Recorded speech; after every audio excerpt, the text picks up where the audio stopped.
Hello, dear Goinkans. I hope everybody is fine. Dear kids, in this video, we are going to revise the chapter 4, that is division.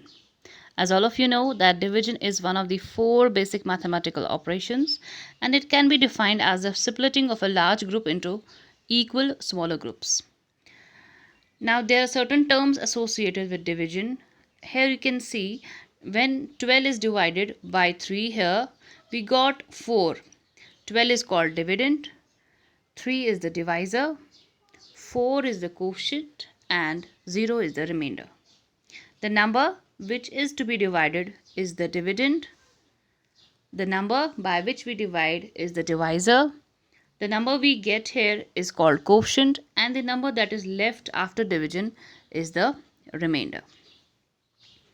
Then there are certain facts and properties associated with division. And number 1 is when we divide any number by itself, the quotient is 1. Whenever we divide any number by itself, that means dividend and divisor are same. At that time, quotient is always 1 and remainder is 0.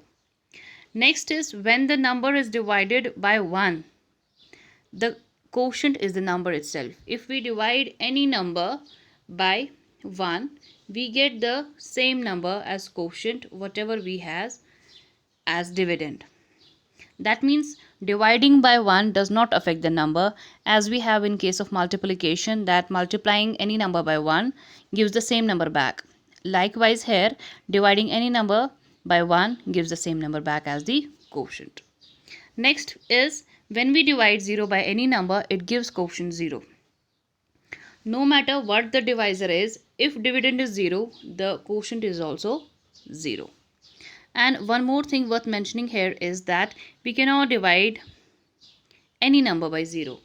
That means division by 0 is not possible.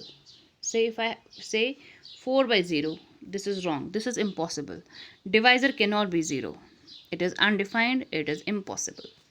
Next we have when a number is divided by 10, the digit in the ones place is the remainder. The rest of the digits make up the quotient.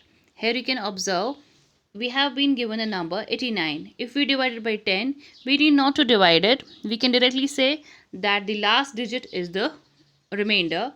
That means 9 is remainder and the rest of the digits form the quotient. Here we are left with 8, so 8 is the quotient.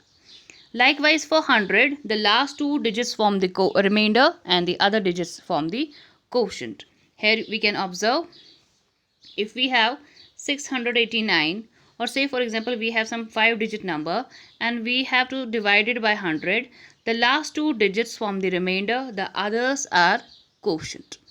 Same is the case with 1000 as well. Their last 3 digits will be the remainder and the rest of the digits would be the quotient.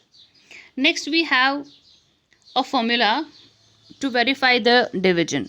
Whenever we divide a number by another number, the two are called dividend and divisor, and we get a quotient and a remainder. After dividing, if we want to verify, if we want to check whether our division is correct or not, we will make use of this formula. Dividend is equal to divisor into quotient plus remainder. So what we do, here is an example. If we have to divide 297 by 2, so 297 is dividend, 2 is divisor. After division we get 148 as quotient and 1 as remainder. If we want to verify it, we have to multiply quotient and divisor and then add 1 to the product, because 1 is the remainder here. If we multiply these two, we get the product 296 and plus 1 gives 297. That is the dividend again. This way we can find out whether we have done correct or not. If we don't get this number back, if we don't get dividend after adding a remainder, that means we have done wrong somewhere. This is the way how to verify the division making use of the formula dividend is equal to divisor into quotient plus remainder.